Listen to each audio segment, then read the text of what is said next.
Hi,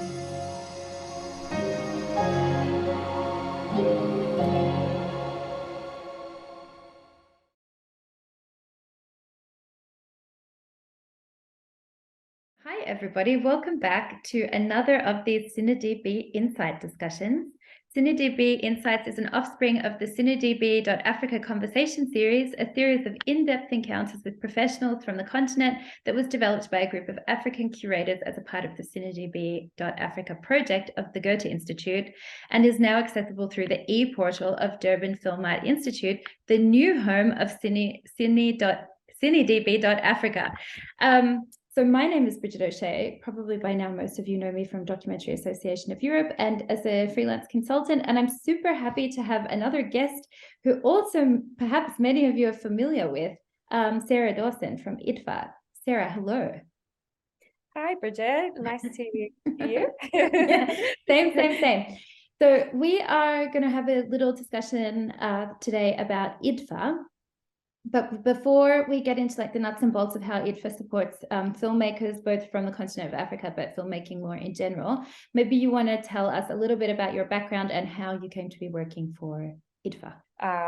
My origin story is that I was born in KwaZulu-Natal in Durban, and I worked for a long time there in various capacities. I taught at university there, but most importantly, and I think most formatively for me, I spent several years working for the Durban Film Festival, the Durban International Film Festival, and the Center for Creative Arts.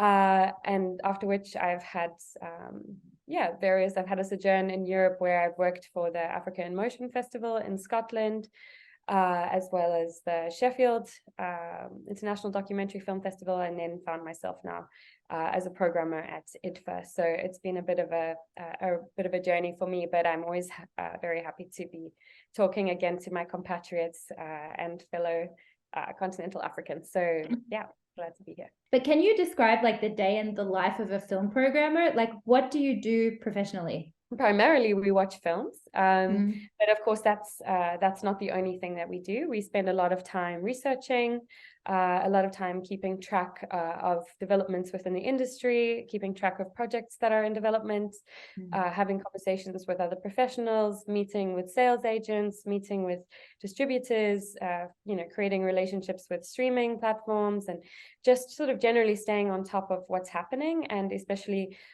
which projects are coming through pipelines, at any particular time. How many films do you think you watch per year? I mean, so at IDFA, we get nearly 4,000 submissions in a year. So that sort of gives you an idea of the kind of scale of things. But on a personal basis, I find myself watching, I would say, maybe around 500 films in a year, at least. Yeah.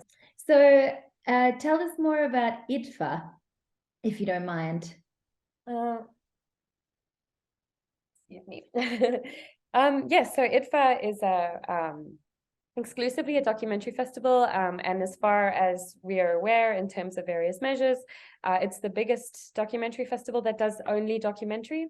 So of course there are bigger festivals such Cannes and Berlin, which sort of of course outsize us significantly, but those festivals are doing working across the board in terms of genre and fiction films.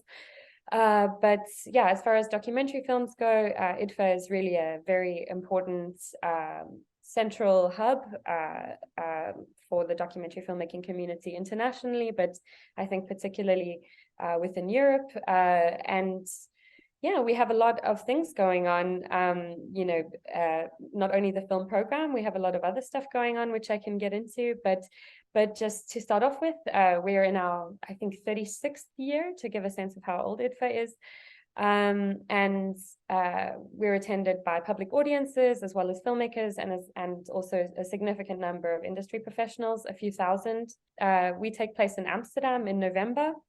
And during the festival, we also screen to a big pool of students and educational screenings within the festival.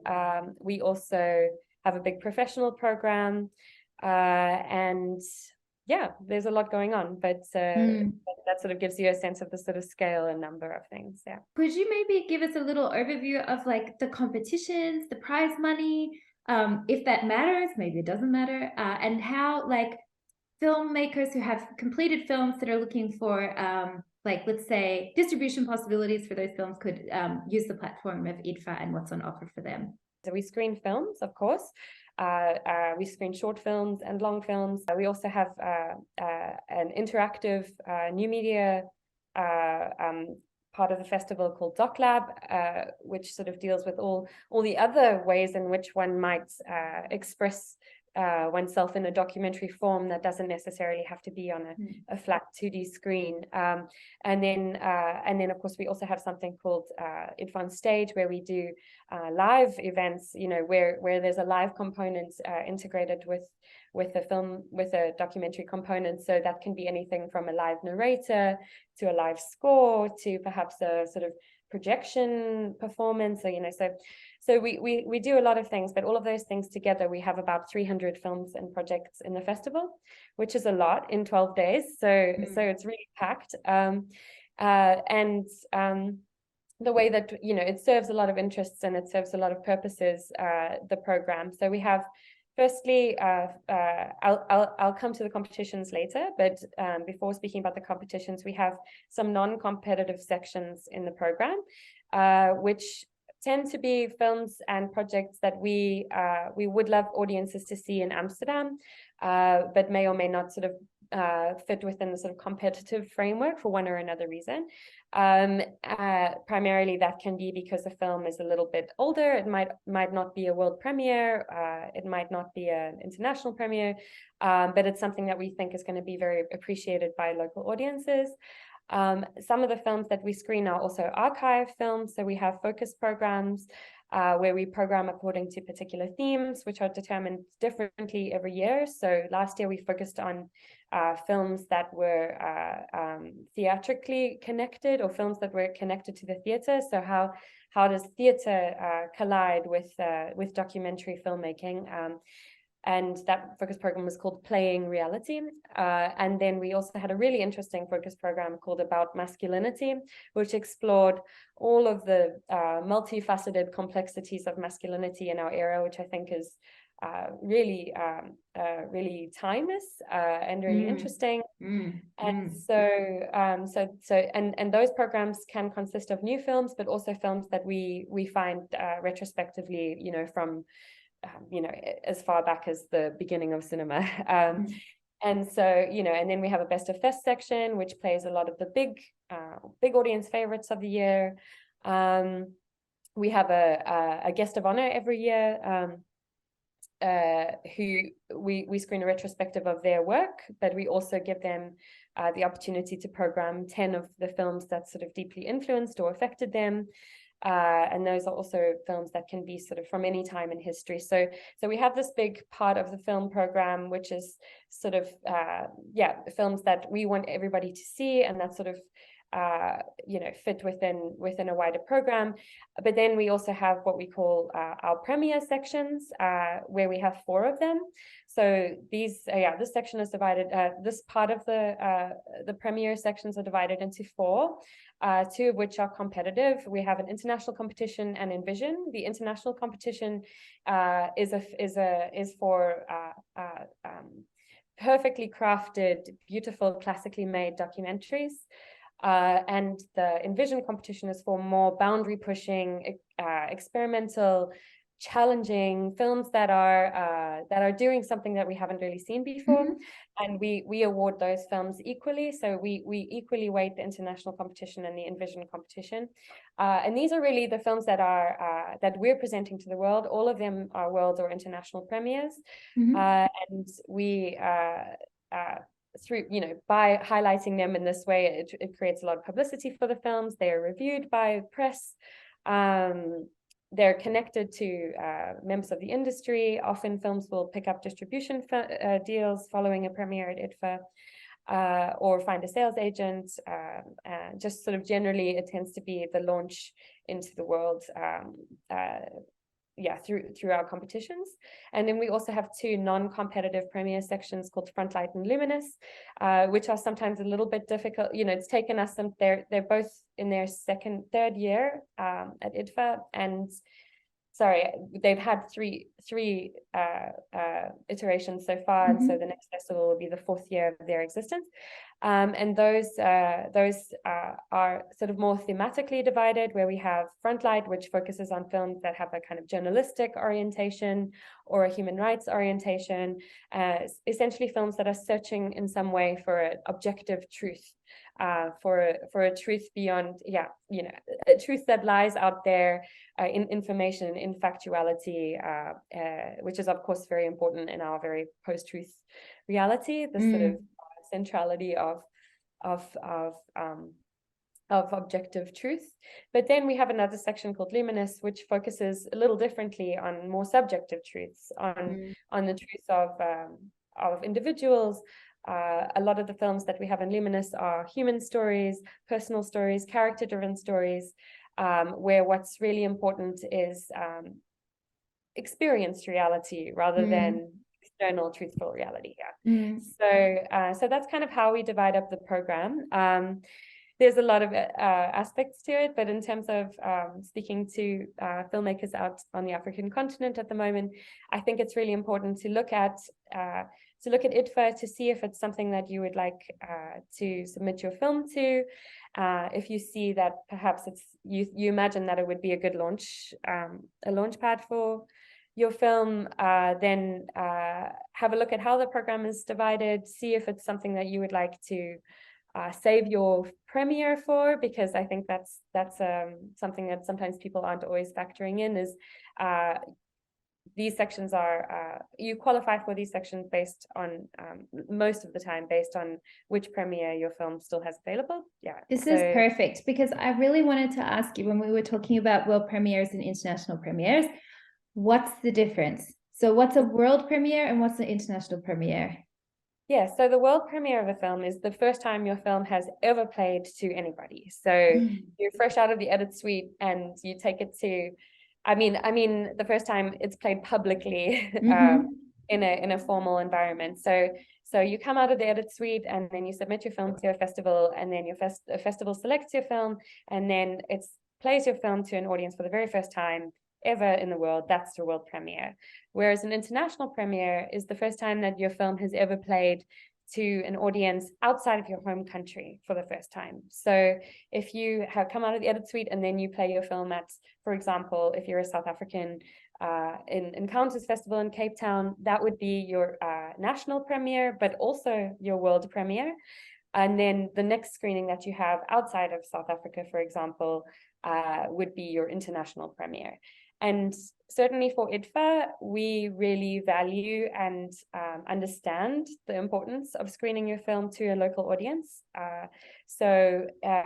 We of course love to have world premieres of films. We like to be able to launch a film and provide all of the support and trappings of screening a film, launching a film to the world. But at the same time, we also always factor in the value of screening to an audience in the context where the film was made. So so basically, if you're submitting your film to IDFA and you would like to screen your film before in your home country, you can always inquire with us as to whether or not this would affect our consideration. But for the most part, for us, we really recognize the importance of that.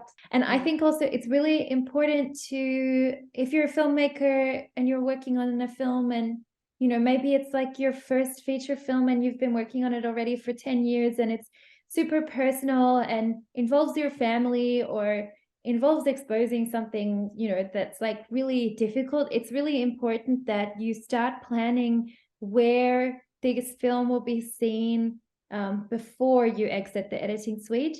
And if it is indeed your ambition to premiere at IDFA or one of these other festivals that does have these kind of stringent premiere rules, to consult an international expert on this subject. But this is, I think, a perfect opportunity to ask, like, how do you meet filmmakers? Because you say like you're monitoring the pipeline.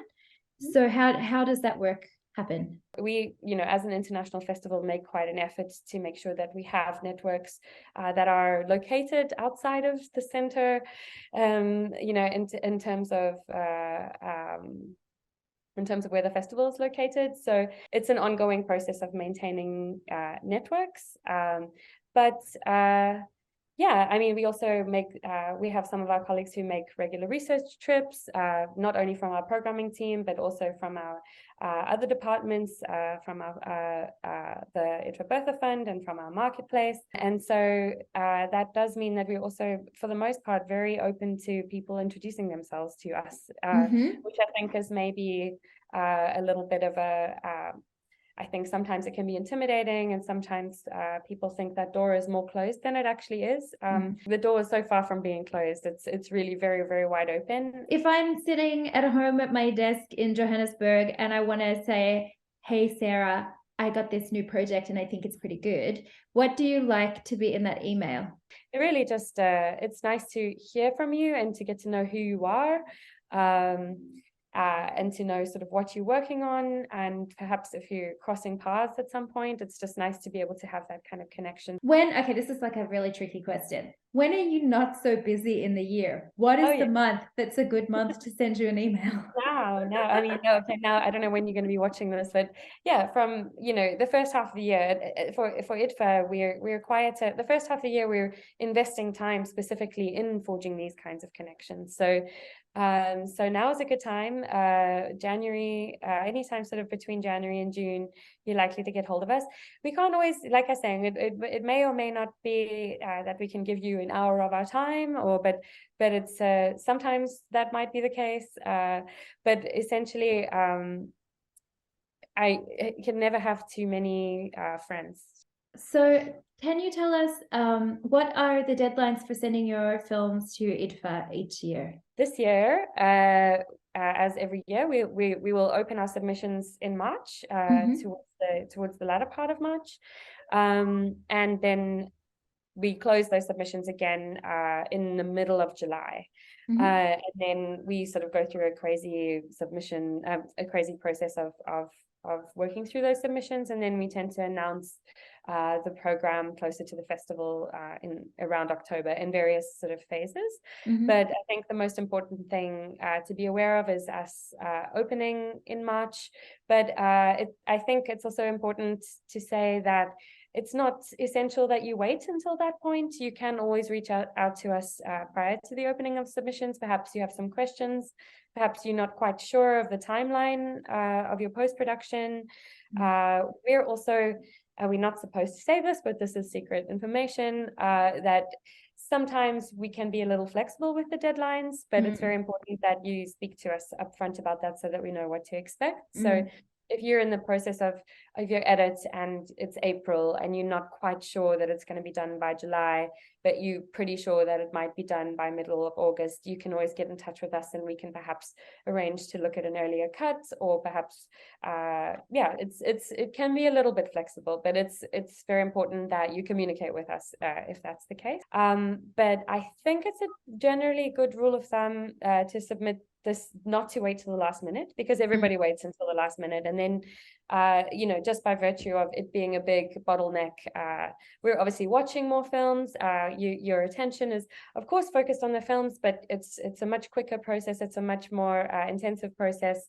We're moving through things in a very intense way, whereas if you submit your film earlier, often the programmers are a little bit more relaxed. You're having a little bit more time to contemplate it afterwards. So I think it is good advice. I think the sooner you submit the film, the better. And sometimes we'll be able to give an early answer, and sometimes not. It sort of depends on a whole range of factors, but certainly if you submit a film to us in April, and then you get another invitation for another festival in, say, in May, we might not be ready to quite have made our selections by that point, but we might be able to give you some feedback. If you come to us and say, well, I've had this other invitation, we might be able to at least say at that point, we're not interested in it, and please don't miss this wonderful opportunity to screen somewhere else.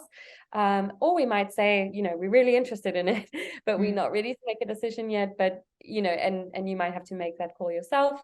Or we might just be ready to say, yes, we definitely want this film. We don't want to lose it, because of course the thing that maybe people don't necessarily see from the filmmaker point of view is that we're also competing as festivals with other festivals because of this, as you mentioned earlier, this kind of strange pre-existing conventions of premieres, and which does mean that there sort of ends up being some competitiveness between festival programmers and over films. I always think that extensions, with the exception of very, very hardcore funding institutions, usually state-run funding institutions, are almost always possible as long as you don't ask within 24 hours of the deadline.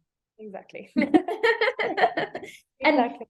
And this is why the art of doing some small relationship building is important, because again, like, people are always willing to help people out. So the sooner you can humanize yourself and also use the opportunity to just ask, because the only thing they can do is say no. And it's also about impressions. You want people to have a great impression of your film when they see it for the first time. So sometimes, you might be rushing towards, you see that the IDFA deadline is in July is coming up, and you're racing to finish your film, but actually it's still a little rough, and it's, you're not happy with certain elements. I think it's better in those situations to actually hold it back, and then think about submitting it either the following year or maybe holding it for a different festival. So my last question for you is, what do you think, like, we as an industry in general could be doing better or more of to support African filmmaking talent? For me, what I really think is extremely valuable is purely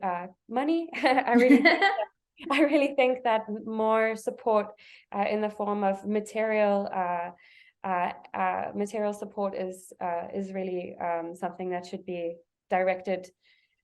I think we need to understand historical injustices, and we need to understand these imbalances. And I think that the industry should be, the wider international industry should be directing more funding towards the African continent. Not only as a sort of resolution to historical injustice, but because there's so much amazing storytelling, and there's such amazing traditions of storytelling, and such incredible potential for the exploration of the camera as a tool within the African continent. I think for me, it makes me very excited to think about what can happen when Africans are holding cameras and aren't being told what to do. Yes. Yes.